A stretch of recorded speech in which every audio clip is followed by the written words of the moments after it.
Bonjour à toutes et à tous, bienvenue à bord du Trigondo. Installez-vous confortablement pour ce moment de détente. Nos hôtesses bienveillance et bonne humeur vous accompagnent durant ce voyage parmi les étoiles. Tout d'abord, aujourd'hui, nous souhaitons une très bonne fête à tous les Blaises. Sachez que votre prénom est d'étymologie latine Blaisus, qui signifie bègue. Nous célébrons ce jour saint Blaise de Sébaste qui vécut en Arménie au IVe siècle. Voici pour nos racines. Allez, hop, paré au décollage, au bricolage. J'en peux plus, j'ai mon voisin du dessus, ça fait 2 semaines, il me tape sur la tête. Je suis en permanence dans le son de la perceuse dévisseuse, de la scie, voilà. À quel point ça me porte sur le système. Bref, non, il s'agit bien du décollage et pas du bricolage. Allez hop, paré au décollage. Le soleil brille toujours en Verseau, une bonne période pour tout ce qui est relationnel, particulièrement amical, fraternel, et l'évolution spirituelle aussi. Une très bonne période pour planter toutes les graines que vous voulez voir grandir dans votre vie. Le terrain en Verseau y est propice et favorable. De plus, avec ce magnifique Jupiter en Bélier qui réchauffe cette terre un peu froide encore de la fin de l'hiver, vous avez toutes les chances de voir pousser vos plantes. Même de grands arbres centenaires, si vous le voulez, puisque Neptune en Poisson vous permet de rêver sans limite. Aujourd'hui, la Lune est en Cancer, maternelle, féminine, par excellence. J'aurais presque envie d'inviter les couples désireux de fonder leur famille, de passer une journée à cocooner. D'autant plus que Vénus en Poisson nous rend très romantiques. Tous les astres sont donc alignés pour nous permettre de commencer à réaliser tous nos rêves les plus fous. Mars en Gémeaux est vif et réactif. Respirez profondément avant de parler. L'intelligence s'élève avec Mercure en Capricorne, elle devient spirituelle, elle prend de la distance sur les situations. Uranus en Taureau nous rend très déterminés dans notre direction. Et je voudrais pas dire de bêtises, mais il me semble que... je confonds toujours les deux nœuds, le sud et le nord, ce qui est tout à fait pas bien du tout, puisque c'est l'opposé, justement. Mais il me semble que la direction à prendre est vraiment celle du Taureau concernant la Terre, hein, à savoir celle du respect de la Terre, celle de l'écologie, celle de retrouver tout simplement le principe que nous ne sommes qu'un mammifère parmi tant d'autres et que nous devons vivre avec la Terre, en symbiose avec elle et pas contre elle. Bon, cette petite parenthèse étant fermée, je continue. Saturne en Verseau vous élève également d'ailleurs à voir plus grand que vous et vous pourrez vous engager pour la communauté, pour une association par exemple, pour une cause. Eh bien écoutez, celle de l'écologie concerne tout le monde sur la planète. C'est une très belle cause pour laquelle s'engager. Poursuivons notre voyage maintenant vers les vibrations des nombres. Alors aujourd'hui, nous sommes donc le vendredi 3 février 2023. Alors, plusieurs messages aujourd'hui. Je ressens une période de bilan, de pause sur sa vie où l'on digère toutes ses expériences, tout son vécu, toutes ses connaissances. L'heure est à la stabilisation des choses, qu'il s'agisse de vos émotions, de vos positions, de vos bases, quelles qu'elles soient. Ou alors, si vous n'en êtes pas satisfaite, eh bien, c'est le temps de les revoir. Par ailleurs, il est question de sortir d'une période d'isolement, de purification de son mental, de ses idées. C'est le nettoyage de printemps dans la tête. Avec force et courage, on décide d'aller de l'avant et de reprendre les rênes de son chariot pour une nouvelle page de vie, prendre un nouveau chemin, un nouveau départ dans un nouvel état d'esprit. Aujourd'hui, nous sommes dans la vibration particulièrement du 3 et du 10. Autrement dit, on peut y voir une impératrice et la roue de fortune. L'impératrice, c'est l'intelligence. C'est l'intelligence qui fourmille d'idées, mais qui a du mal à les concrétiser. Mais il y a trop d'idées, elle a besoin de faire du tri, elle a besoin de les purifier. C'est pour cela que sur la carte du tarot de l'impératrice, vous voyez un petit bénitier. Il y a une notion de purification avec l'impératrice. Donc soignez vos pensées, car elles risquent de produire très rapidement le résultat dans le matériel. Un grand pouvoir de création nous est offert aujourd'hui. C'est le moment de poser toutes vos bonnes intentions, telles des graines dans l'univers. C'est une journée idéale pour vous exprimer, pour écrire, pour apprendre, pour réfléchir. Le 3 est le principe intellectuel. L'intelligence aujourd'hui peut vous apporter la compréhension de quelque chose, la compréhension d'une situation. Vous pouvez particulièrement plus facilement faire preuve de discernement aujourd'hui. C'est une journée favorable pour une prise de contact, pour communiquer, pour enseigner également. Une très belle journée pour tous les messagers. Eh bien, profitons-en.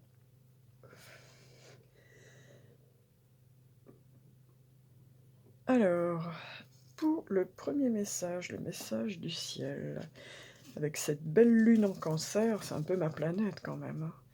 Donc,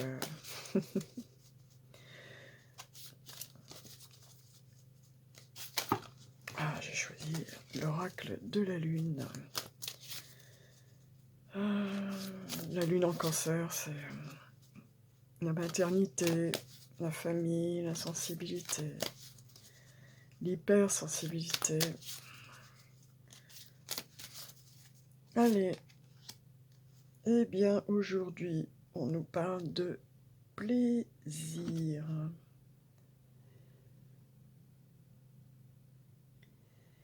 Alors, voici le message de la Lune. Et nous avons bien tiré la carte 18, celle de la Lune. Et celle-ci représente la deuxième gibbeuse décroissante. Et elle nous parle de plaisir. Prenez-vous la vie trop au sérieux, nous demande-t-elle. Le moment est venu de vous ouvrir au plaisir de la vie. Recherchez l'allégresse. Concentrez-vous sur ce qui vous rend heureux et ne vous engagez que dans des activités que vous trouvez agréables. Mantra du jour, je m'ouvre au plaisir de la vie. Voilà le message de la Lune aujourd'hui. Pour le message de l'homme, j'ai choisi un oracle que j'utilise rarement, il faut le dire. Et bien, du coup, j'ai senti une énergie très, très terrienne, en fait, aujourd'hui. Avec cette lune en Cancer, cette énergie du 30, quelque part, c'est une impératrice, puissance, voilà, décuplée. Voilà, donc je sais pas, on est très dans le... En même temps, il y a quelque chose de très mental, de très mercurien, et en même temps quelque chose de très Cancer, de très maternel, de très sensible. Donc j'ai vraiment choisi des jeux en harmonie avec cette énergie. Et donc j'ai choisi un très bel oracle qui n'est pas très connu, qui mériterait de l'être davantage, je pense, qui est celui de l'oracle aborigène de la déesse des chakras, de Mel Brown. Et donc c'est Aphrodite qui se présente à nous. Déesse du chakra vert, nous sommes dans l'énergie de l'amour. La déesse du chakra vert symbolise votre cœur qui est situé dans votre poitrine. Je vous vois bien la carte. La déesse du chakra vert nous enseigne les principes d'équilibre, d'amour et de self-control. Elle est généreuse de son amour, mais elle sait équilibrer son côté romantique avec sa compréhension de l'amour inconditionnel et sa compassion. La connexion de la déesse du chakra vert à la nature fait partie de l'équilibre dont elle a besoin pour être nourrie et pour rencontrer intérieurement l'amour de soi. Si elle est déconnectée des énergies de la Terre, elle devient instable et flottante, ce qui affecte la façon dont elle gère sa vie quotidienne. Il est temps de vous reconnecter aux énergies que la nature nous offre si obligeamment. Récemment, vous avez éprouvé des sentiments de mécontentement et vous avez commencé à observer de subtils changements dans votre comportement, et parfois pas si subtils que ça. Quelque chose a changé pour vous et l'époque où vous étiez en connexion avec la nature n'est plus vraiment d'actualité. Alors, c'est le moment de faire une pause et de vous accorder le temps de respirer. Sortez et touchez la terre.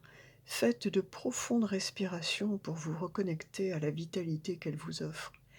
Permettez aux énergies de Mère Terre de recharger vos batteries, car elle partage tout d'elle avec vous.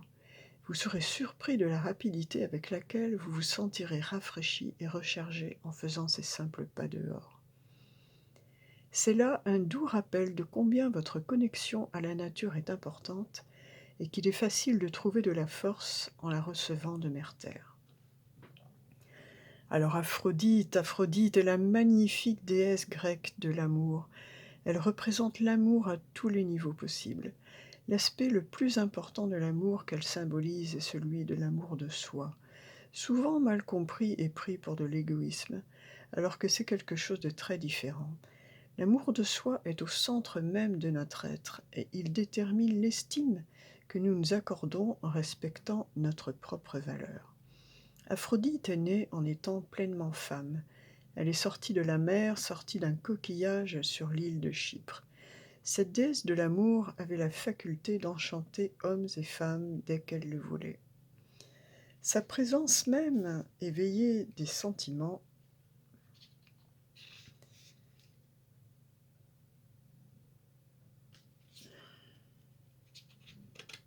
Tu m'as tourné ma page. Pardon. Et oui, je connais pas tout le texte des auteurs par cœur de tous les jeux que j'ai, sinon là, je ferais des concours de mémoire. Hein. Des sentiments d'amour et de luxure. Et l'histoire la décrit souvent comme une prostituée ou une dévergondée, ce qu'elle n'est pas. Aphrodite avait beaucoup d'amants, mais elle se refusait de se lier à un homme pour ne pas limiter son amour et pouvoir le partager avec d'autres. Elle encourageait les femmes à avoir beaucoup de partenaires et à jouir des plaisirs de l'amour et du sexe. L'amour de soi d'Aphrodite et la foi dans sa propre valeur lui ont permis de ne pas se refuser dans sa vie les plaisirs que l'amour lui apportait. Nous nous jugeons souvent comme égoïstes ou ne donnant pas suffisamment aux autres. Stop! Je vous supplie de vous débarrasser de la croix qu'il nous paraît normal de porter. Sans amour de soi, il n'y a pas de soi. Et quand il n'y a pas de soi, il ne reste qu'une coquille vide qui se sent seule et pas remplie. Qui êtes-vous? Que voulez-vous? De quoi avez-vous besoin? Vous vous sentez tout à fait perdu actuellement, et même si vous cherchez ardemment à trouver votre orientation, elle continue de vous échapper. Nous passons notre vie à nous rassurer que nous prenons soin des besoins de nos enfants et de ceux que nous aimons. À nous assurer, pardon. Mais qui se soucie de nos besoins? Même s'il y a quelqu'un qui vous aime et s'occupe de vous, vous devez quand même être responsable de vous. Ce dont nous avons le plus besoin dans la vie est ce que nous cherchons à recevoir des autres. Trouvez en vous-même ce à quoi vous aspirez. Cela peut vous demander du travail, mais cela en vaut la peine. Fermez les yeux et méditez. L'orientation que vous cherchez vous viendra. Vous aimer vous-même est le don le plus sacré que vous puissiez faire aux autres. Eh bien, un long message, très complet, très riche. Cet oracle est très très riche. J'aime beaucoup les textes. Écoutez, je ne vais pas en rajouter. Je pense que C'est déjà suffisamment riche et abondant comme cela, je vous invite à réécouter la vidéo, si nécessaire. Allez, le petit Trigone poursuit son voyage et cette fois, on va aller puisqu'il était question d'amour, bah oui, c'est quand même vendredi, le jour de Vénus. Et Vénus, elle est en Poisson, alors elle est trop romantique, elle est voire même mystique, un peu partie dans Neptune, avec son pote Neptune, sans limite. Oh là là, et on nous parle d'attirance physique. Eh ben, écoutez, je sais pas ce qui va se passer ce soir dans les chaumières, mais alors là, entre le plaisir Aphrodite et l'attirance physique, je crois que, hein, je parlais de fonder sa famille aujourd'hui, hein, j'étais pas loin, hein, dans mes intuitions. Bon, bah, on a été très long sur celle-là, je crois que, voilà, il y a pas de c'est très clair, on parle d'attirance physique entre 2 personnes, on parle des plaisirs de la vie, hein, comme nous en parlait juste précédemment Aphrodite. Allez, pour ceux qui n'ont pas encore trouvé leur âme sœur, qui ne se sont pas encore rencontrés, qui ont encore du travail indépendamment à faire, l'un et l'autre, avant de se réunir, que se disent-ils? Eh bien, votre âme sœur vous dit l'amour est parfait. L'amour est parfait. D'un point de vue physique, certaines relations peuvent sembler discutables. Mais en prenant de la hauteur, et ça tombe bien parce que on a Mercure en Capricorne là-haut, c'est ce qu'il fait. Et puis l'impératrice, c'est un peu ce qu'elle fait aussi, hein. Elles sont toutes sacrées, chacune d'elles nous aidant à grandir dans l'amour et la sagesse. Donc on vous dit que l'amour est parfait, quelle que soit la forme qu'il prend. Allez, poursuivons notre petit voyage. Et pour la réponse à la question, aujourd'hui, j'ai choisi un jeu qui est plutôt yang à la base, mais dans cette version-là, il est déjà beaucoup moins. Il est plus yin, ce qui correspond bien à l'énergie du jour. Et ce sera celle-là. Eh bien, écoutez, décidément, on vous parle de la table, hein. Ce sont les plaisirs de la vie, voilà, les plaisirs, un bon repas entre amis, des invitations, un petit dîner en amoureux. Bon, bah, la table, hein, c'est le 3, on retrouve le 30, qui est très précisément l'énergie de ce vendredi 3 février 2023. Le nombre était le 30. Eh bien, écoutez, ça se confirme, une journée de plaisir, une journée sous la vibration de Vénus. Écoutez, hein, le message est très clair. Allez, on va se poser sur notre belle grand-mère la Terre. Et comme nous entrons petit à petit et de plus en plus, énergétiquement parlant, dans l'élément bois, j'ai choisi de m'adresser au peuple végétal. Et c'est le boulot. Bah écoutez, c'est le boulot qui intervient. Alors, les boulots sont considérés dans certaines cultures comme des porte-bonheur pour l'amour et la famille. Et on plante 2 bouleaux pour protéger les maisons et pour avoir de l'amour dans sa maison. Bon, allez, on va aller détailler la question. Alors, avec le boulot, nous sommes dans la catégorie des arbres maîtres. Le boulot, nous parle de la lignée, de la fratrie, de l'éternelle jeunesse, de la généalogie, des ancêtres, de la peau, du changement, du mouvement, de fluidité, de richesse, de transmission, d'héritage, de don, de pureté, de lâcher-prise, d'éducation, de culture et de connaissance.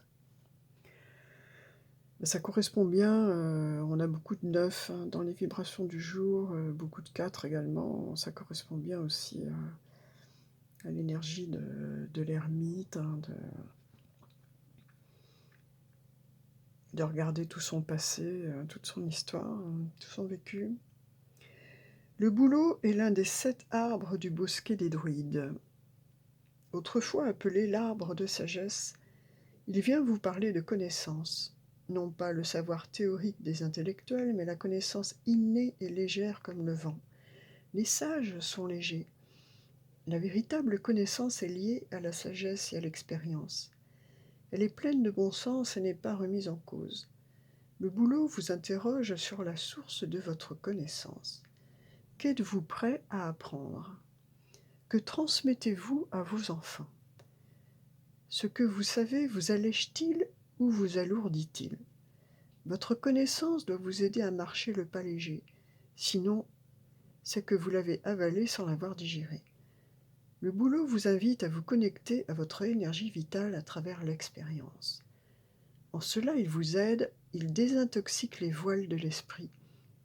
Ça se marie bien avec l'énergie du 30 et de l'impératrice. Il vous aide à apprendre non pas en assimilant du savoir, mais en vous allégeant de vos certitudes. Il vous inspire à vous sentir léger comme un enfant, ce qui est nécessaire pour toute expérience spirituelle. Enfin, le bouleau vous interroge sur l'immortalité. Vous sentez-vous immortel? Vous sentez-vous vivant? On ne rallonge pas sa vie en retenant nos richesses, nos connaissances, notre capital. Au contraire, la durée de notre vie est liée à notre capacité à laisser circuler, à transmettre, à éduquer. Il y a une forme d'insouciance enfantine dans l'énergie du bouleau. On a la lune en cancer quand même, hein. Ça, là aussi, ça se marie bien au niveau énergétique. Méditer sous le bouleau, c'est avant tout se relier à votre légèreté, à ce qui circule en vous. Lorsque vous cessez de vouloir contrôler, maîtriser, savoir, comprendre, diriger et surtout retenir. L'enfant dans le ventre de sa mère n'a besoin d'aucune volonté ni savoir pour organiser sa croissance. La constitution de son corps se fait sans effort. Sous le bouleau, vous vous laisserez toucher par la vie qui circule en vous. Vous savez, osez le mouvement, le changement, la transmission. Asseyez-vous sous un bouleau, laissez-vous toucher par la grâce, la légèreté et l'harmonie. Enfin, par la clarté de son écorce, le bouleau s'associe à la pureté et à la grâce. Sagesse, savoir, connaissance, le bouleau vous aide à moins savoir pour connaître davantage. Enfin, voici son message. Je suis le bouleau. Mon énergie est aussi légère que mon écorce est fine et fragile. C'est cette légèreté qui me permet d'établir le lien entre la terre et les esprits. Reçois-tu le message de tes guides? Sais-tu te laisser toucher par ce que nous t'enseignons? Je dis nous en incluant le peuple invisible qui vibre à travers nos branches et la musique de nos feuilles sous le vent frais. Sais-tu entendre cette musique? Que fais-tu de ce que tu apprends? Peux-tu apprendre autrement qu'avec ta tête? Ta tête parfois est trop lourde et ton mental trop chargé. Ça correspond bien à l'impératrice aussi, ça. La plus grande forme de l'intelligence se mesure à la légèreté de l'âme. Mes branches dansent avec le vent, elles sont légères. Trop penser ne permet pas d'être heureux. Le mental passe son temps à se projeter dans un passé qui n'existe plus et a besoin d'être oublié et un futur qui n'a pas débuté et pour lequel souvent tu t'inquiètes inutilement. Ne perds pas ta précieuse énergie à ressasser le passé et à anticiper le futur. Tout se réalise dans le présent et le présent bientôt sera déjà ton passé. Sens-toi léger dans ton pas, dans ta respiration et dans tes mouvements. Ne cherche pas à contrôler ce qui de toute façon t'échappe. Ne cherche plus à avoir raison, à te justifier, mais à être heureux.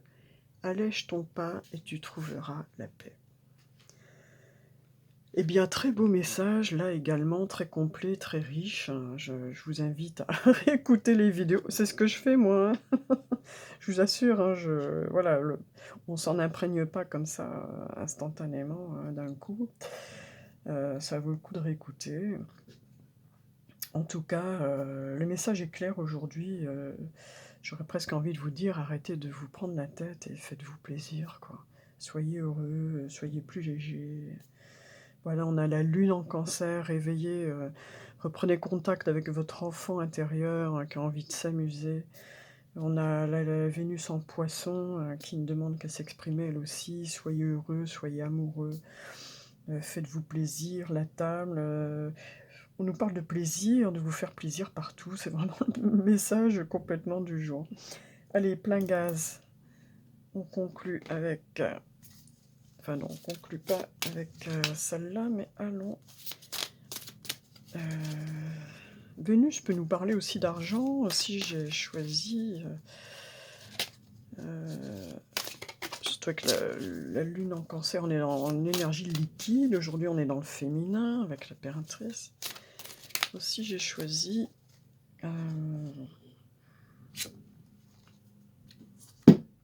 ce jeu où nous avons un 2. Je vais raconter mon histoire comme je souhaite qu'elle le soit. Si vous avez pour intention dominante de réviser et d'améliorer le contenu de l'histoire que vous racontez chaque jour de votre vie, nous pouvons vous garantir que votre existence deviendra un récit qui s'améliore continuellement. Car, en vertu de la puissante loi de l'attraction, ce qui est semblable attire à soi l'essence de ce qui lui ressemble. Il doit en être ainsi. Oui, essayez plutôt, imaginez-vous en train de raconter, votre histoire à quelqu'un, votre passé, votre vécu, vos expériences. Essayez d'en retenir, au maximum les aspects positifs et même d'en retenir les expériences concrètes, les possibilités d'évolution, de compréhension que vous ont apporté les aspects peut-être plus négatifs. Mais là, il s'agit de prendre soin de son taux vibratoire, en fait, hein. C'est le message est récurrent, c'est bon, plus on vibre bas, plus on attire, des situations, des personnes, qui auront un taux vibratoire, bas et bah, ça commence on rejoint, l'amour de soi, là. C'est, prenez soin de vous aussi dans ce sens-là, c'est-à-dire, vibrer plus haut, c'est se montrer sous un beau jour aussi, tant dans notre, façon de nous présenter aux autres que la façon de nous raconter aux autres peut-être également. En tout cas, cette carte nous interroge, sur ce sujet. Et pour conclure, et pour conclure, et pour conclure, et pour conclure, toc toc, oh j'ai envie de changer un peu, tiens. Pour conclure, on va s'offrir une belle bénédiction du Namasté. Alors, aujourd'hui pour tout le monde, Namasté, dis-moi, et ce sera celle-là. Il peut être question d'arbres et de racines aussi également, hein, comme cette ermite, comme ce boulot. Alors, tranquillité bénie, ça va bien avec l'énergie du jour. Des émotions émergent à la surface pour être guéries. Garde la foi car tu es en sécurité, fais confiance. Les vagues d'émotions vont se transformer en une mer calme, remplie d'amour et de bénédictions. Namasté. Eh bien écoutez, c'est ce que je vous souhaite à toutes et à tous qui qui participaient à ces voyages des petits trigones. Franchement, je vous souhaite très sincèrement que votre vie soit une mer calme, remplie d'amour et de bénédictions. Eh bien, je vous souhaite une très belle journée de plaisir, faites-vous plaisir, prenez soin de vous, respectez-vous, présentez-vous d'une façon agréable à vous-même et aux autres, et soyez bénis. Namasté, à bientôt.